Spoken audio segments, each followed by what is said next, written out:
بسم اللہ الرحمن الرحیم۔ السلام علیکم ناظرین، صدیق جان صاحب ہمارے ساتھ موجود ہیں۔ صدیق جان صاحب کے ساتھ ہم نے گفتگو کرنی ہے سپریم کورٹ آف پاکستان میں مخصوص نشستوں کے حوالے سے۔ جو اقلیتی ججز تھے انہوں نے تفصیلی فیصلہ جاری کیا، اور اس تفصیلی فیصلے کے اندر انہوں نے خاص طور پہ جو قومی ادارے ہیں ان کو اس جو 8 ججز کا فیصلہ ہے اس پر عمل درآمد کے حوالے سے جو رائے دی ہے، اس رائے کے اوپر متعدد جو صحافی، تجزیہ کار اور ماہر قانون جو ہیں وہ کہہ رہے ہیں کہ یہ شاید مس کنڈکٹ کے زمرے میں آتا ہے، اور ایسا بھی ہو سکتا ہے کہ ان 2 ججز کو اس فیصلے کے بعد مختلف نتائج جو ہیں، سنگین نتائج، ان کا سامنا کرنا پڑ سکے۔ صدیق جان صاحب، کیا آپ اس رائے سے ایگری کرتے ہیں؟ دیکھیں، میں پہلے یہ سمجھتا تھا اور کہ جو بھی کوئی بھی عدالت کسی کا فیصلہ ہوتا ہے تو اس فیصلے کی بنیاد پر کسی جج کے خلاف مس کنڈکٹ کی پروسیڈنگ نہیں ہو سکتی، یہ عدلیہ کے فیصلے ہیں۔ لیکن جو بہت سے ماہرین قانون جو ہیں ان سے جب بات ہوئی، انہوں نے کہا دیکھیں وہ فیصلہ، یعنی اگر کسی جج نے ایک کوئی تشریح کی ہے، کوئی قانون انٹرپریٹ کیا ہے، یا اس نے فیکٹس کو دیکھ کے کوئی فیصلہ ایسا کیا ہے اور وہ فیصلہ غلط تھا، سپریم کورٹ نے اس کو ٹھیک کر دیا ہے، سپریم کورٹ نے اس کو مختلف فیصلہ دے دیا ہے، تو وہ تو مس کنڈکٹ اس کا نہیں ہے جب تک آپ میں مثال دے دیتا ہوں۔ مثلا میں کہتا ہوں کہ یہ پراپرٹی میری ہے، آپ کہتے ہیں آپ کی ہے، اور عدالت آپ کو دے دیتی ہے، میں سپریم کورٹ جاتا ہوں، وہ کہتے ہیں نہیں جی یہ صدیق کی تھی، تو اب یہ فیصلہ میرا ہائی کورٹ کا فیصلہ غلط تھا کہ انہوں نے جو پراپرٹی میری تھی وہ کہا کہ یہ اسد چودھری کی ہے، لیکن سپریم کورٹ نے کہا نہیں یہ صدیق جان کی ہے، فیصلہ اس کا غلط تھا۔ اب میں اس بنیاد پہ اس کے خلاف نہیں جا سکتا سپریم جوڈیشل کونسل میں کہ دیکھیں نا یہ پراپرٹی میری تھی، اس نے اسد چودھری کو دے دی تھی، تو آپ اس کو برطرف کریں۔ مجھے سپریم جوڈیشل کونسل کہے گی کہ آپ کوئی ثبوت لائیں کہ اسد چودھری نے جج کو انفلوئنس کیا تھا، کوئی جج کو اس نے پیسے دیے تھے، جج نے پیسے کھائے ہیں اور تب جج نے فیصلہ دیا، وہ تو میرے پاس ثبوت نہیں ہے، تو صرف اس ہائی کورٹ کے غلط فیصلے کی بنیاد پر اس جج کو میں فارغ نہیں کروا سکتا سپریم جوڈیشل کونسل سے۔ لیکن جو کام ان 2 ججز نے کیا ہے، ان 2 ججز نے جو کام کیا ہے، اس میں جو لیگل ایکسپرٹس ہیں ان کا کہنا ہے کہ یہ 100 نہیں، 1000 نہیں، 10,000% مس کنڈکٹ ہے، کہ وہ انہوں نے کہا کہ کس کو کہہ رہے ہیں، یہ اسٹیبلشمنٹ کو کہہ رہے ہیں کہ عدلیہ کے فیصلے مت مانیں آپ۔ یہ وہ کہتے ہیں، جو لیگل ایکسپرٹس ہیں وہ کہتے ہیں اس حکومت کی تو حیثیت اور اوقات ہی کوئی نہیں ہے، الیکشن کمیشن کی اوقات ہی کوئی نہیں ہے، یہ تو اسٹیبلشمنٹ کو بیسیکلی امپاور کیا ہے ان 2 ججز نے۔ اور دیکھیں نا، اب یہ نعیم افغان صاحب وغیرہ بلوچستان کے بارے میں ہوتا ہے، یار یہ بلوچستان والے بڑے دبنگ ہوتے ہیں جناب، بڑے مزاحمتی ہوتے ہیں، دیکھ لیے مزاحمتی آپ نے، قاضی فائزہ کو دیکھ لیے کتنا مزاحمتی ہے، نعیم افغان کو دیکھ لیے کتنا مزاحمتی ہے، یہ جمال خان مندوخیل کو دیکھ لیے کتنا مزاحمتی ہے۔ اور بھائی بات یہ ہے کہ ہمیں تو ان کا اس وقت پتہ چل گیا تھا کہ یہ کتنے کوئی مخلص ہیں ہمارے جو بلوچستان سے جو عہدوں پر بیٹھے ہوئے ہیں۔ دیکھیں بلوچستان کے عوام نو ڈاؤٹ وہ مزاحمتی ہیں، ان کی جرت، ان کی بہادری، ان کا ضبط، ان کا تحمل، ان کی برداشت، جو بھی ہر چیز میں کمال، 100% پورا پاکستان ان کے ساتھ کھڑا ہے۔ لیکن آپ دیکھیں جب نگران حکومت تھی تو چیف جسٹس پاکستان قاضی فائزی صاحب بلوچستان سے، وزیر اعظم نگران وزیر اعظم بلوچستان سے کاکڑ صاحب چابی والے کھلونے، سرفراز بگٹی چابی والا کھلونا وزیر داخلہ بلوچستان سے، اور بھائی وزیر اعظم بلوچستان سے، چیف جسٹس بلوچستان سے، وزیر داخلہ بلوچستان سے، یہ 3 ہی ہے نا لاپتہ افراد اور جبری گمشدگیوں اور ان حوالے سے، زیادتیوں کے حوالے سے۔ پھر کیا کر لیا انہوں نے، کتنے وہ 6-7 مہینے غیر آئینی وزیر اعظم رہے انور اللہ کاکڑ، وہ گندم وہاں پہ امپورٹ کرتے رہے، اس میں وہ اربوں اور خربوں روپے کے فائدے پہنچاتے رہے، انگلش میں تقریریں جھاڑنے کا، ٹھیک ہے، ہاں بڑے انٹلیکچوئل بنتے تھے۔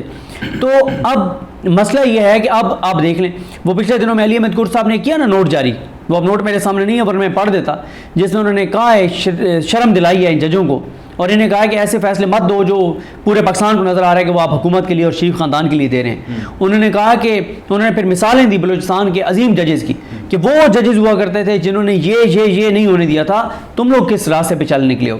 اب مسئلہ یہ ہے کہ ہمارے ہاں نا ججز، ہمارے بہت سے، میں ججز کی بات نہیں کر رہا، میں اوورال بات کر رہا ہوں، عدلیہ میں بہت سے ایسے ججز ہیں جن کا حرص لالچ اس نہج پہ پہنچ گیا ہے کہ ان کو یہ ہوتا ہے کہ اوہو ہو میں 61 سال کا ہو گیا ہوں، 62 سال کا ہو گیا ہوں، 63 سال کا ہو گیا ہوں، 65 سال پہ میں نے ریٹائر ہو جانا ہے، میرے کھابے کھانچے یا یاشیاں، گھر، بنگلے، پیٹرول، ڈیزل، بجلی، کچن، علاج، سب کچھ یہ تو ختم ہو جائے گا۔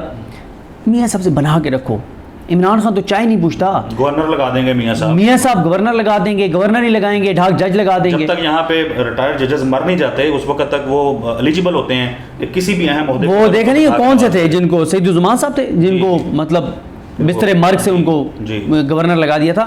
وہ بیسیکلی میاں صاحب نے, وہ اعتزاز احسن صاحب کہتے ہیں کہ میسیج دیتے ہیں وہ عدلیہ میں بیٹھے ہوئے ججز کو کہ جو ہمارے ساتھ رہے گا تا دم مرگ اس کا خیال رکھیں گے, لیکن اس کا خیال اپنی جیب سے نہیں, ریاستی پیسے سے خیال رکھیں گے. آپ سردار طارق مسعود کو میاں صاحب نے اگر نوازنا تھا, کوئی اپنے جو اتنے بزنسز ہیں سردار طارق مسعود صاحب کو بھیج دیتے UK, حسن نواز حسین نواز کی کمپنی میں ملازم بھرتی کروا دیتے. سردار طارق مسعود صاحب ہو سکتے تھے نا. لیکن ہو سکتا ہے وہ انسان سوچتا ہے کہ بھائی اپنے دائرے میں رکھوں گا تو میرے دائرے کا بھٹا بیٹھ جائے گا. ہاں ظاہر ہے, یعنی دیکھیں نا سردار طارق مسعود صاحب اور مظہر عالم میاں خیل صاحب کو شریف خاندان اس قابل نہیں سمجھتا کہ ان کو اپنی کسی فرم میں بھرتی کر لے, ملازم رکھ لے, ان کو نوکر رکھ لے, اپنی ذات سے اپنی جیب سے پیسوں سے. ان کو اس قابل نہیں سمجھتے کہ ایک ٹکے پہ ان کو جو ہے وہ سرکاری نہیں سوری پرائیویٹ ملازمت پہ رکھ لیں. انہیں پتہ ہے کہ ہماری کمپنی بیٹھ جائے گی, ہمارا بٹھا بیٹھ جائے گا, لیکن ڈھاک جج لگا دیں. کیوں؟ عوام کے ٹیکس کا پیسہ ہے, ان کے باپ کا پیسہ ہے, دیں جی عوام کے ٹیکس کے پیسے سے ان کو نوازیں. سردار طارق مسعود کو بھی جتنا تن کے پیسہ دے سکتے ہیں تن کے پیسہ دیں عوام کے ٹیکس کا. سردار طارق مسعود کو تن کے پیسہ دیں, ان کو مظہر عالم میاں خیل صاحب کو. دیکھیں میں بار بار حوالہ دیتا ہوں, میں اس لیے حوالہ میں فیکٹس کے اوپر بات کرتا ہوں. آئندہ کو جھٹلائے, اتنی میں ویڈیوز میں کہہ چکا ہوں. یہ جو ترجمان رکھے ہوئے ہیں جو پورا سوشل میڈیا گروپ بھرتی کیا ہوا ہے ان اڈھاک ججز کا, شریف خاندان, اچھا شریف خاندان اڈھاک ججز اور قاضی صاحب کا نا مشترکہ ایک سوشل میڈیا گروپ ہے. اب پتہ نہیں وہ ان کو بیک کرتے ہیں یا یہ خود سے ان کے ساتھ لگے ہوئے ہیں. مجھے وہ بتا دینا کہ سردار طارق مسعود صاحب نے پورے اپنے کریئر میں کتنی ان کی رپورٹڈ ججمنٹس اور مزار علی اکبر نقوی کی کتنی تھی. اور بھائی ان دو اڈھاک ججز جو لگائے گئے ہیں کتنی تھیں؟ مظاہر علی اکبر نقوی صاحب کی سپریم کورٹ میں صرف 108 رپورٹڈ ججمنٹس ہیں, اور غالباً 38,000 فیصلے وہ کہتے ہیں کہ 38,000 تو انہوں نے صرف لاہور ہائی کورٹ میں کیے تھے.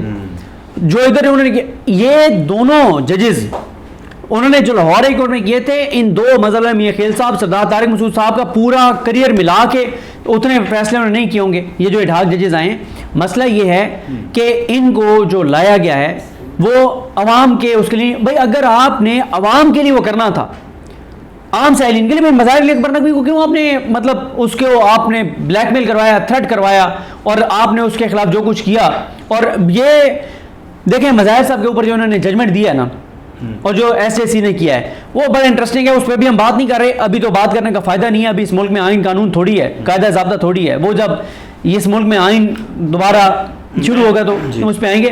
میں ایک بات کر رہا تھا, دیکھیں ایسے چودھری صاحب, اگر آپ جائیں نا سپریم جوڈیشل کونسل اگر آئین قانون اور اپنے حلف کے مطابق کارروائی کرے تو یہ دونوں جج فارغ ہیں.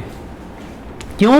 یہ اسٹیبلشمنٹ کو کہہ رہے ہیں, نواز شریف کے مورے الیکشن کمشنر کو کہہ رہے ہیں کہ مت مانو سپریم کورٹ کا فیصلہ. اور ہاں یہ اسی کے اوپر انٹرسٹنگلی سپریم کورٹ بار کے ایک سابق جنرل سیکرٹری صاحب ہیں لاہور سے, میرے نام ان کا نام جو میرے ذہن میں نہیں آ رہا, ان کو میں سن رہا تھا تو انہوں نے کہا کہ میں نے اپنے کیریئر میں کبھی نہیں دیکھا کہ اقلیتی جج جو ہیں وہ اقلیتی فیصلہ جب لکھ رہے ہوں تفصیلی تو اس میں یہ لکھیں کہ فلاں جو اکثریتی 7, 6, 8 جتنے بھی ججز ہیں انہوں نے جو فیصلہ دیا ہے وہ ماننے کے دائرے باؤنڈ نہیں ہے. تو بالکل یہ تو ملک میں کیوس انارکی. اور بھائی آپ پھر TLP سے کیوں شکوا کرتے ہیں, آپ JUIF سے کیوں شکوا کرتے ہیں کہ انہوں نے قاضی کا جو فیصلہ ہے اس کو انہوں نے مسترد کر دیا, انہوں نے کہا کہ ہم قانون ہاتھ میں لیں گے. یہ تو پھر TLP اور JUIF کو ان کے پاس آئیڈیل موقع ہے کہ وہ دونوں یہ ججمنٹ اٹھائیں, وہ کہیں یہ ہے امیر الدین خان کا فیصلہ, یہ ہے نعیم افغان کا فیصلہ, جو کہتا ہے مطلب آئین اوپر ہے یا اسلام اوپر ہے, آئین اوپر یا نبی کریم صلی اللہ علیہ وسلم کی ذات اوپر ہے, آئین اوپر ہے یا ہماری شریعت اوپر ہے, آئین اوپر ہے یا نبی کریم صلی اللہ علیہ وسلم کو آخری نبی ماننا اوپر ہے. بھائی وہ اوپر ہے نا. اگر یہ کہہ رہے ہیں کہ آئین کے مطابق کوئی فیصلہ نہیں تو مت مانو, تو اگر کوئی یہ کہے کہ نبی کریم صلی اللہ علیہ وسلم کی آخری نبی ہونے کے اوپر اگر کوئی ایسی واردات ڈالی جاتی ہے تو یہ تو پھر اس کے اوپر تو ریڈ لائن ہے. یہ تو مطلب آئین کی پامالی برداشت ہو سکتی ہے, نبی کریم صلی اللہ علیہ وسلم کو آخری نبی مانا, اس کے اوپر کوئی کمپرومائز نہیں ہو سکتا. پھر تو TLP جو کر رہی ہے ٹھیک کر رہی ہے, اس کو سپورٹ کرنا چاہیے. ہاں TLP کی اس چیز کو سپورٹ نہیں کیا جا سکتا جو TLP کہہ رہی ہے کہ قانون ہاتھ میں لیں اور قاضی صاحب کو کی جان لے لیں, یہ جسٹیفائڈ نہیں ہے, یہ بالکل نہیں ہے. لیکن جو وہ یہ کہہ رہے ہیں کہ قاضی کا فیصلہ ہم نہیں مانتے, وہ بالکل ٹھیک کہہ رہے ہیں. ان کو یہ اس میں میں TLP کے ساتھ ہوں. اب اس میں امین الدین خان صاحب اور نعیم افغان کے فیصلے کے بعد میں اس معاملے میں TLP کے ساتھ ہوں کہ یہ فیصلہ قاضی صاحب کا غلط ہے. جو قاضی صاحب نے فیصلہ لکھا ہے مبارک ثانی کا وہ غلط ہے. قاضی صاحب کو اس کو بدلنا چاہیے. دوبارہ ججز کو بیٹھنا چاہیے, اس فیصلے کو بدلنا چاہیے. ہاں ٹی ایل پی کو بھی اپنی روش بدلنی چاہیے, یہ قانون ہاتھ میں لینے والی یہ بات نہ کریں, خود بدلہ لینے والی, خود جان لینے والی, یہ کسی کو اجازت نہیں ہے, اس کی نہ اجازت دی جا سکتی ہے. یہ ہو جائے تو یہ تو ملک کے اندر خانہ جنگی شروع ہو جائے گی, جس کا جو دل چاہے گا وہ دوسرے کو کافر قرار دے کے اور توہین مذہب توہین رسالت کا مرتکب قرار دے کے اور وہ اس کی جان لینے لگ جائے گا. اب دیکھیں یہ معاملہ سپریم جوڈیشل کونسل میں جانا ہے, اہمیت اختیار کر گئی سپریم جوڈیشل کونسل, لیکن مسئلہ یہ ہے کہ وہاں پہ یہ پہلے سے پتہ تھی کہ جو کھلواڑ ہونے ہیں, تو اس لیے پھر اعجاز الاحسن صاحب کے اوپر بھی ظاہر ہے ان کو جس طرح سے ان کے اوپر دباؤ بڑھایا گیا اور ساری چیزیں ہوئیں تو وہ مستعفی ہو گئے, جس وجہ سے سپریم جوڈیشل کونسل کی بھی بدل گئی, کمپوزیشن بدل گئی. اب مسئلہ یہ ہے کہ سپریم جوڈیشل کونسل میں ہیں قاضی فائز عیسیٰ صاحب, منصور علی شاہ صاحب, منیب اختر صاحب, عامر فاروق صاحب, ہاشم کاکڑ صاحب. اس میں میرا تو خیال ہے کہ قاضی صاحب کی اکثریت ہے. کیوں؟ قاضی صاحب اور قاضی صاحب کے ساتھ عامر فاروق صاحب اور ہاشم کاکڑ صاحب, میرا تو خیال ہے کہ یہ تین تو کنفرم ہے. یعنی اگر منصور علی شاہ صاحب اور منیب اختر صاحب اس پہ آ بھی جائیں, ابھی تو ویسے پتہ ہی نہیں ہے کہ منصور علی شاہ صاحب کے اس پہ کیا ان کی رائے ہوتی ہے, لیکن مس کنڈکٹ ان کا ہے. اور بھائی مس کنڈکٹ تو وہ سردار طارق مسعود کا بھی تھا, جس نے آئین کی کتاب اٹھا کے پھینکی تھی اور کہا تھا کہ پتہ نہیں یہ بنیادی انسانی حقوق میں کہاں لے جائیں گے. لیکن قاضی صاحب اب جو کر رہے ہیں نا, اب جو کر رہے ہیں, ایک تو منصور علی شاہ صاحب وغیرہ کے ساتھ بھی جو ہو رہا ہے نا وہ مکافات عمل ہو رہا ہے. یہی منصور علی شاہ صاحب وغیرہ تھے جنہوں نے قاضی صاحب کے ساتھ گروپنگ کر کے اور بندیال صاحب کے دور میں سپریم کورٹ کو کمزور کیا اور تقسیم کیا. انہوں نے بندیال صاحب کو کام نہیں کرنے دیا, انہوں نے پورا ایک گروپ بنا کے, اور سر جو بندیال صاحب کا دور تھا, بندیال صاحب کے دور میں بھی یہ کبھی آپ, ابھی تو بندیال صاحب خاموش ہیں نا, ابھی تو مظاہر اکبر نقوی صاحب وغیرہ خاموش ہیں, ابھی تو اعجاز الاحسن صاحب وغیرہ خاموش ہیں. یہ بڑی چیزیں آئیں گی کہ بندیال صاحب کے دور میں یہ کتنی جان مارتے تھے. بندیال صاحب, اعجاز الاحسن صاحب, مظاہر اکبر نقوی صاحب, منیب اختر صاحب, یہ سارے, عائشہ ملک صاحبہ, اور یہ کس طرح سے بیٹھ کے اور کیسے سنتے تھے, اور کون سے جج تھے جو 11 بجے گھر چلے جاتے تھے, 9:30 سے 11 تک بیٹھتے تھے پھر گھر چلے جاتے تھے, کیسز زیادہ نہیں سنتے تھے تاکہ بیک لاگ بڑھے. لیکن پھر بھی اس سے پہلے آپ ثاقب نثار صاحب کا دور دیکھیں, ثاقب نثار سے 5 بجے تک بیٹھ کے کیسز سنتے تھے, کئی بار رات 10 بجے تک بیٹھ کے کیسز سنتے تھے. لاہور ہم جاتے تھے رات 11 بجے تک وہ کیسز سنتے تھے, ٹھیک ہے. ان کے ساتھ اعجاز الاحسن صاحب وغیرہ ایک چھٹی نہیں کرتے تھے, ٹھیک ہے. اور یہ ساری چیزیں تو اب آپ دیکھیں, اب لوگوں کو پتہ چلا نا کہ کتنا ٹف تھا بندیال صاحب کے لیے یہ جو قاضی صاحب کا گروپ بنا کے اور جو کچھ انہوں نے کیا. اس سے پہلے گلزار صاحب کے ساتھ, اس سے پہلے کھوسا صاحب کے ساتھ, اس سے پہلے ثاقب نثار صاحب کے ساتھ. اب آپ اندازہ لگائیں, اس کا مطلب یہ ہے کہ پورے گروپ تھا جو ان کو قاضی صاحب کو سپورٹ کرتا تھا. انہوں نے ثاقب نثار صاحب کو گالیاں, آصف سیتن کھوسا صاحب کو گالیاں, گلزار صاحب کو گالیاں, بندیال صاحب کو گالیاں, ان کے خلاف کمپین. سمجھ آ گئی یا پھر مزہ آئے, پتہ چل گیا؟ بات تو ٹھیک ہے. پہلے دن سے کہہ رہا تھا میں, تو اس دن سے کہتا تھا سر, جب قاضی صاحب کے بیوی بچوں کے اثاثے و جائیدادیں سامنے آئے انڈکلیئرڈ, اور جب وہ تفصیلات سامنے آئیں کہ ڈی ایچ اے میں پلاٹ چلاٹ ہیں, بیرون ملک اثاثے و جائیدادیں, سن لیں سوری, میں اس وقت کہتا تھا قاضی صاحب سب سے زیادہ قرآنی حوالے جو ہے نا وہ قاضی صاحب دیتے تھے, سب سے زیادہ پاکستان کی محبت کی بات قاضی صاحب کرتے تھے, سب سے زیادہ اینٹی اسٹیبلشمنٹ باتیں قاضی صاحب کرتے تھے. 3 چیزیں ہو گئی, اسلام کا سب سے زیادہ ذکر, پاکستان سے محبت کا ذکر, اسٹیبلشمنٹ کے خلاف باتیں. اسلام کا ذکر کرتے ہیں تو حضرت عمر فاروق نے یہ نہیں کہا تھا سوال کرنے والے کو تیری جرت کیسے ہوئی ہے, انہوں نے کہا میں جواب دوں گا کہ میرے پاس 2 چادریں کیسے آئی ہیں, ایک میرے بیٹے کی تھی ایک میری تھی, ٹھیک ہے. آپ بھی حضرت عمر فاروق کے پھر اس پہ مطلب ان جیسا تو کوئی نہیں ہو سکتا, لیکن جو انہوں نے مثالیں قائم کی پھر آپ اس پہ آپ بھی چلتے, آپ جواب دیتے, آپ کہتے کہ کوئی نہیں لیکن میں دوں گا جواب, یہ میں نے پیسے کمائے کیسے, باہر بھجوائے ہم نے کیسے, اور یہ ساری چیزیں. دوسرا پاکستان سے محبت کی باتیں آپ پاکستان سے کرتے ہیں, جدادیں آپ کی پاکستان سے باہر ہیں, باتیں آپ اینٹی اسٹیبلشمنٹ کرتے ہیں, پلاٹ اور مکان سارے آپ کے ڈی ایچ ایز میں. جیسے میں ہی نہ کرو نا.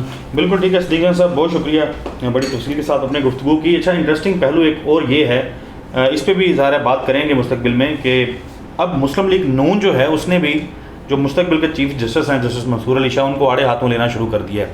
طلال چودھری صاحب کا اسٹیٹمنٹ بھی ہے, اعظم وزیر تارڑ صاحب کا اسٹیٹمنٹ بھی ہے, اور قاضی صاحب کی بھی ان کے ساتھ, یعنی ان کے پچھلے کے ساتھ تو نہیں بنی, اور جو اب آگے آنا ہے ان کے ساتھ بھی نہیں بن رہی. تو ظاہر ہے دیکھتے ہیں کہ کس نہج پہ لے کے جاتی ہیں یہ چیزیں. ناظرین اگلی ویڈیو میں ملاقات ہوگی, تب تک کے لیے اللہ حافظ.